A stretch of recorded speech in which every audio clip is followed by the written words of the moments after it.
ওসমান হাদিকে যারা যারা মারছে ওদের শাস্তি চাই। ওরা প্রশাসন ওদেরকে লুকায় রাখছে, ভারত যায় নাই, হেফাজতে রাখছে, ওরা ভারত যায় নাই। এগুলো সম্পূর্ণ মিথ্যা কথা। এই কথাটা শোনার পর আমার কান্না চলে আসছে। আমি মনে সকাল থেকে আমাকে ভাতও খাই নাই, আমি মনে করেন যে কান্নাকাটি করে করে আমার দিনগুলো যাইতে আছে।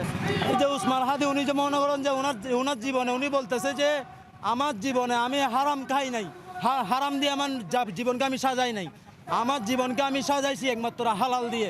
ওইটা মনে করেন যে বাংলাদেশের শত শত মারকুল খালি না হওয়ার জন্য অনেক মারকুলকে বাঁচাই দিছে।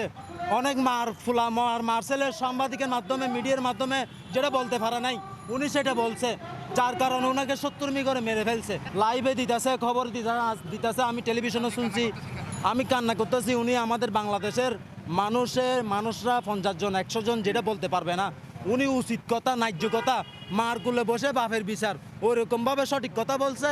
সেই কারণে আমার মনে ব্যথা লাগছে। বাবা তো মা হওয়ার থেকে আমরা সবাই সৃষ্টি, সবাই ভাই ভাই, ওই কারণে আমার চোখের পানি চলে আসছে। সেই জন্য আমি এটা অন্তত পক্ষে এটা আমি পরিপূর্ণভাবে ওসমান হাদিকে যারা যারা মারছে ওদের শাস্তি চাই। ওরা প্রশাসন ওদেরকে লুকায় রাখছে, ভারত যায় নাই। এগুলো সম্পূর্ণ মিথ্যা কথা। আমাদের লাখ লাখ মানুষকে সান্ত্বনা দেওয়ার জন্য এটা সান্ত্বনা দিচ্ছে ওরা। এগুলো সম্পূর্ণ মিথ্যা কথা।